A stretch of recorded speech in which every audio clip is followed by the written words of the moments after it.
छा गया देखो अपना ये हकीम। देखे सपने ऐसे जाने कैसे कैसे पीसे जड़ी बूटी और नीम। तू तू तू तू तू तू तू तू रम खा, तू तू तू तू तू तू तू तू रम खा, तू तू तू तू तू तू तू तू रम खा, तू तू तू तू तू तू तू तू रम खा। और भाईजान आजकल तो वो ये जिद भी करने लगे हैं कि मैं शादी कर लूं। अब जब तक मैं अपने पैरों पे खड़ा ना हो जाऊं तो शादी कैसे कर सकता हूं, और आने वाली को क्या खिलाऊंगा।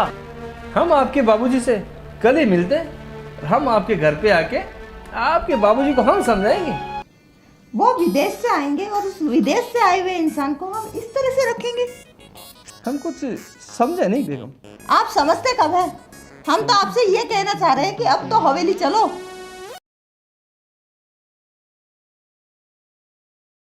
घूंघटा उठा ले गोरी, मुखड़ा दिखा दे गोरी।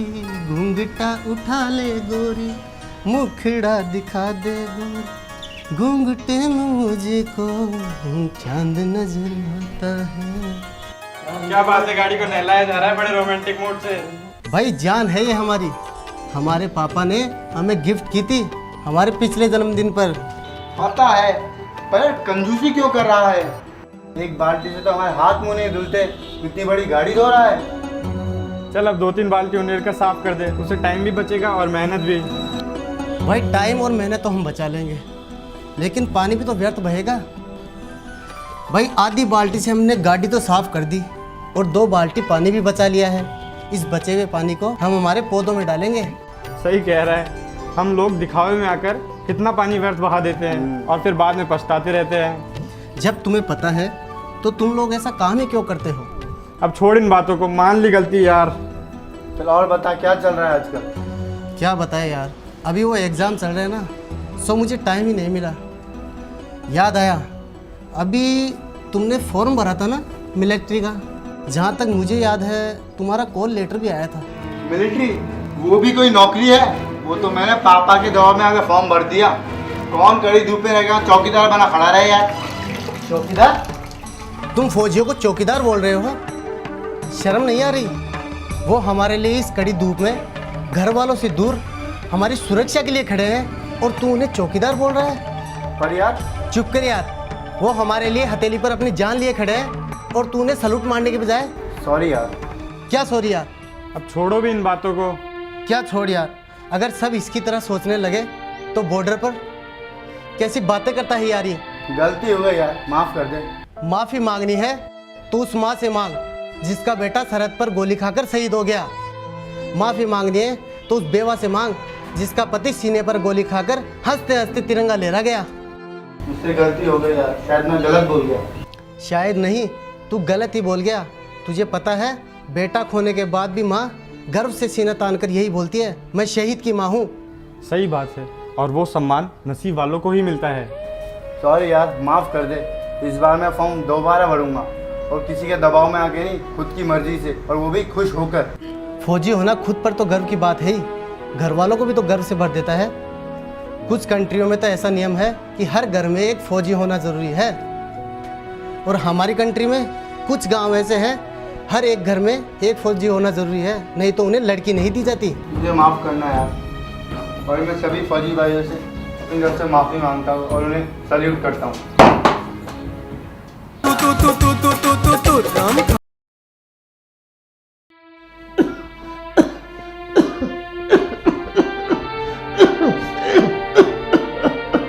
बाबूजी, बाबूजी, क्या हुआ बाबूजी?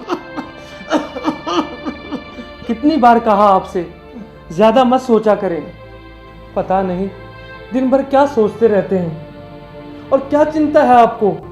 अरे बेटा, ये चिंता तो चिता पे जाके ही खत्म होगी। आप सिर्फ आराम करें। कितनी बार कहा आपसे ये फिजूल की बातें मत किया करें। बाबूजी, आप मेरी ताकत हैं। आपसे मैंने जीवन संघर्ष का पाठ पढ़ा है, और अगर आप ही ऐसी बातें करने लगे तो मैं तो।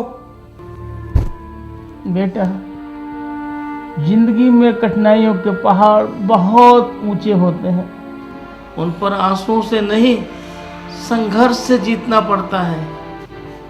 अरे प्रेम मियाँ, क्या हो रहा है? आइए आइए नवाब साहब, अस्सलाम वालेकुम। वालेकुम सलाम, वालेकुम सलाम। बैठिए हकीम साहब, बहुत दिनों बाद आए।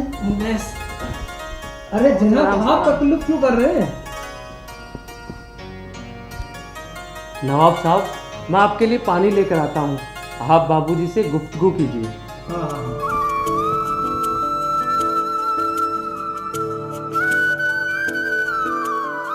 बहुत कमजोरी है आप में, आप तो बस खाने पीने का ध्यान रखें। नवाब साहब लीजिए, ये तो इतनी जिद करते हैं जितनी बच्चे भी नहीं करते। हकीम साहब, जब ये छोटा था तो मैं इसका बाप था, और आज जब मैं बूढ़ा हो गया हूँ तो ये मेरा बाप बन गया है। बाबूजी, कभी दवा नहीं ली, कभी खाना नहीं खाया, कभी ये कभी वो।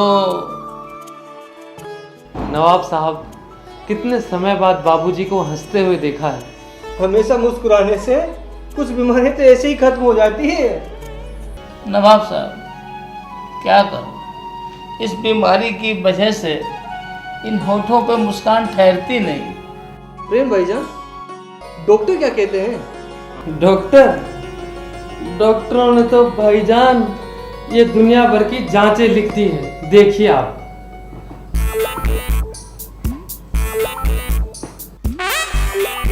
प्रेम भाईजान, ये काली पीली लकीरें कुछ हमें समझ में नहीं आता।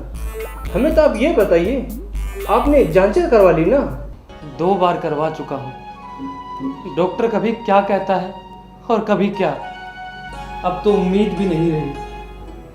और आपको तो पता है हमारी हालत क्या है। प्रेम भाईजान, परेशान होने की जरूरत नहीं है। शायद आपको पता नहीं है, सरकार ने सरकारी अस्पताल में मुफ्त दवा योजना शुरू की है। जनाब, सभी प्रकार की दवा? लगभग सभी प्रकार की, और यहाँ तक तो जांच भी फ्री में करते हैं आजकल। तो नवाब साहब, क्या मैं अपने बाबूजी का इलाज मुफ्त में करवा सकता हूँ? बेशक मियाँ, बेशक, वो भी अनुभवी डॉक्टरों से। क्या ये योजना सबके लिए है? हाँ हाँ, सरकार ने ये योजना हम जैसे के लिए ही शुरू कर रखी है, और इस योजना का हम सबको लाभ उठाना चाहिए जनाब। धन्यवाद नवाब साहब, आपको नहीं पता आपने मेरी कितनी बड़ी परेशानी हल कर दी। मैं कल ही जाकर बाबूजी का इलाज करवाता हूँ और इस योजना का फ़ायदा उठाता हूँ। वो तो सब ठीक है बेटा, तूने अपनी चिंता तो दूर कर ली, पर मेरी चिंता का क्या होगा? जनाब, पहले तो आप अपनी चिंता दूर करें, तभी दवाइयाँ काम करेंगी। आपकी बात ठीक है हकीम साहब, अगर ये प्रेम शादी कर ले तो मैं बिना दवा के ही ठीक हो जाऊंगा।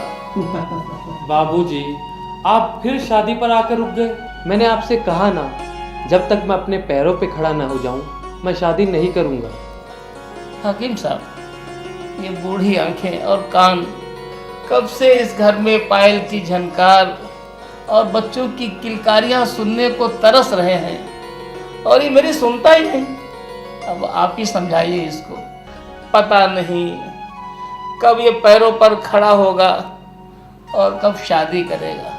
प्रेम भाईजान एकदम सही कह रहे हैं, हम तो खुद यही कहेंगे, हर नौजवान को तभी शादी करनी चाहिए जब अपने पैरों पे खड़े हो जाए। और हमें यकीन है प्रेम भाईजान जल्दी अपने पैरों पे खड़े हो जाएंगे। मैं मना थोड़ा ही कर रहा हूँ, लेकिन अभी मैं शादी के लिए तैयार नहीं हूँ, ना ही आर्थिक रूप से और ना ही मन से। और मैं खुद का व्यवसाय भी तो करना चाहता हूँ, और इसके लिए मैंने फाइलें लगाने की तैयारी कर ली है। मेरा खुद का व्यवसाय होगा और व्यवसाय जम जाएगा तब मैं शादी कर लूँगा बाबूजी। अब तो आप खुश? जनाब, आप बहुत भाग्यशाली हैं जो प्रेम भाई जैसा आपको बेटा मिला। हम तो यही कहेंगे, आपको चिंता नहीं, गर्व करना चाहिए, गर्व। अगर सभी की सोच प्रेम भाई जैसी हो जाए तो समाज को बदलने में वक्त नहीं लगेगा जनाब। तो अब हम चलना चाहेंगे। अच्छा जनाब, खुदा हाफिज़। अच्छा प्रेम भाई, आइए आइए नमस्कार। आइए। आपको हमारा कार्य